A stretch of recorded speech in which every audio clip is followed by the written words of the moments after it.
Yo guys, what's up? Wiz here. So today I'm gonna tell you some of my favorite Ragnarok Online life hacks. But well, having hack and online in one sentence must be bad, right? Rest assured, all the tricks I'll show you are perfectly legal and will still be very helpful. Eventually, Kappa. Number 1. Different sized Ragnarok windows. So this is actually something that I get asked from time to time. How do you have two different Ragnarok windows with the different sizes up at the same time? And well, the reason for that, there are two possibilities to do that. There is a temporary one and a permanent one. So there you go, there you see my desktop, two Ragnarok windows, closing them. So the temporary one is pretty easy. You do open up a Ragnarok window, like I do right now. And once the Ragnarok window is open, you do go to the settings and just select a different Ragnarok Online size, open it again, and voila, you have two different window sizes there. So that's the temporary one for the lazy ones. And the permanent one is you just create two different Ragnarok Online folders. Like, there you go. Two different Ragnarok Online folders, two different configuration files. So you can just open up both setups and just select a different Ragnarok window size. And there you go. Voila.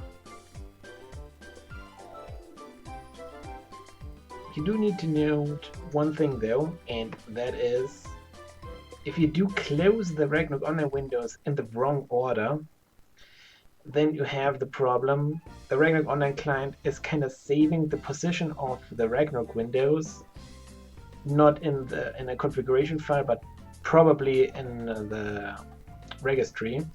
So if you do close them in the wrong order and close the small one last, like I just did, then you reopen the big one, you will notice that all the Ragnarok windows are in the wrong location because they got saved for the smaller window size. If you do this trick, remember, always close the big window last.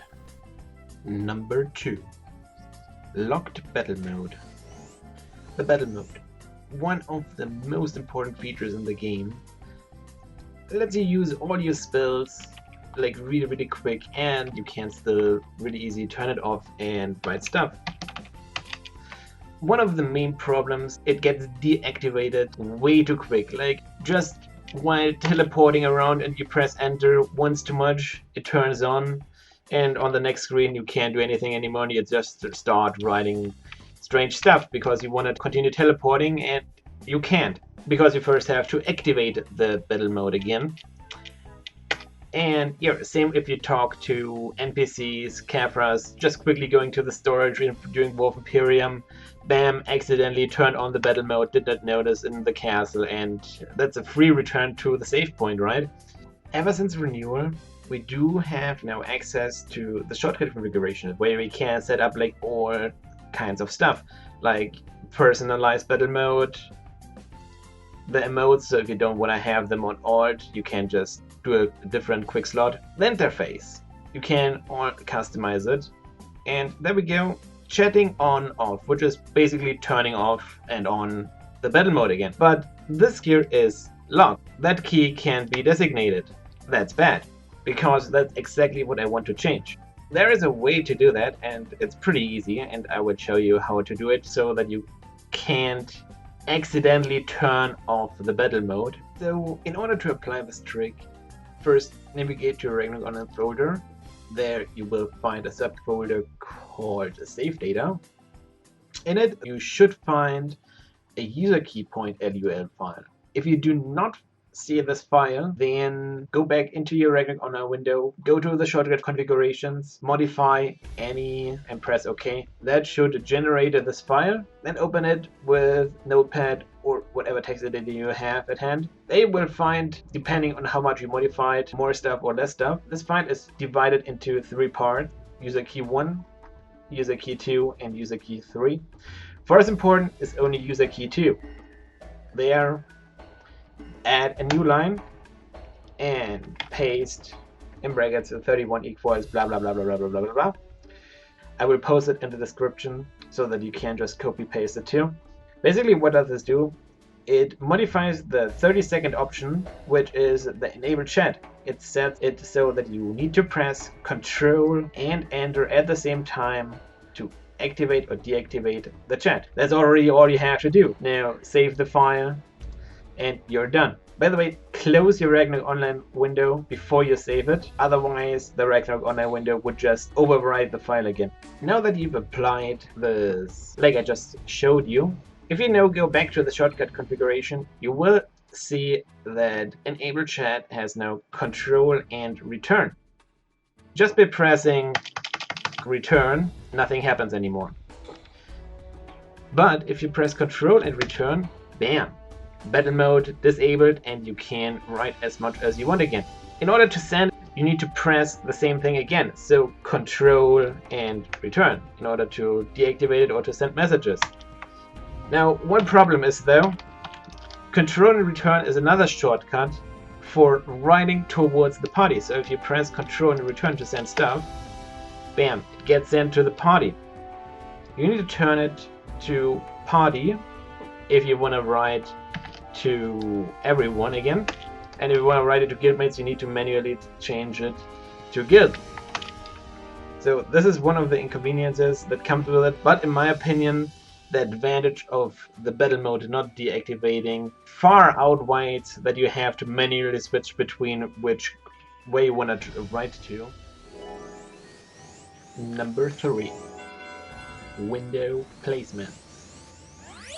This is a neat one and really easy to do. All you have to do is to think what you want to do and where you want to have your Ragnarok windows at in order to have the best possible outcome for you. Here are a few examples on where you can do some window management that will definitely increase your Ragnarok experience.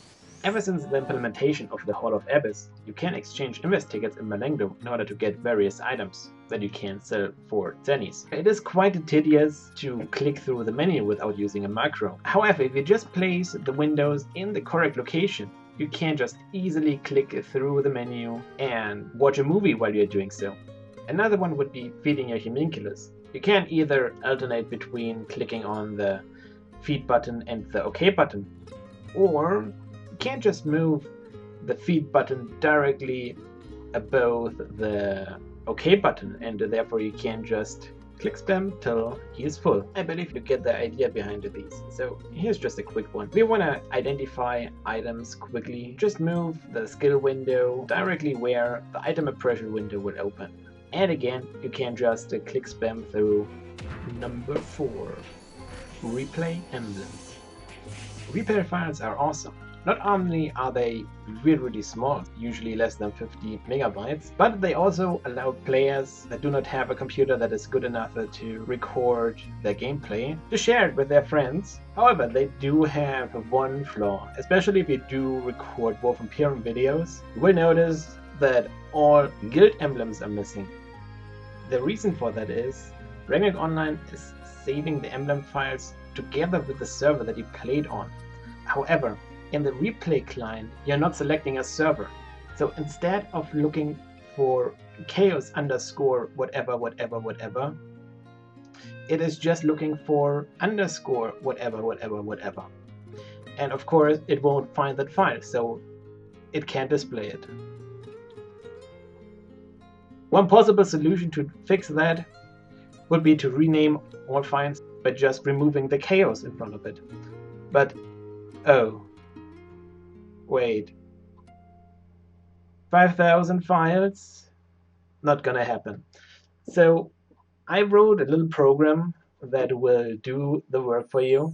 It will create another folder where it copies the temp emblem ordner into, and then will rename all emblem files into the format that the replay client can understand.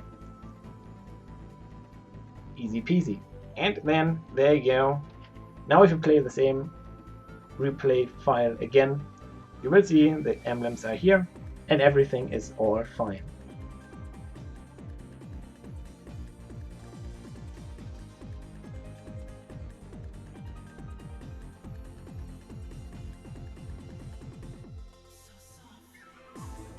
that's it. Those were my most favorite Ragnarok Online life hacks. Let me know in the comments, which ones did you like most? Are there other ones that I did not mention yet? Feel free to subscribe on YouTube or to follow me on Twitch if you want to see more. And so far, thanks for watching. Bye bye.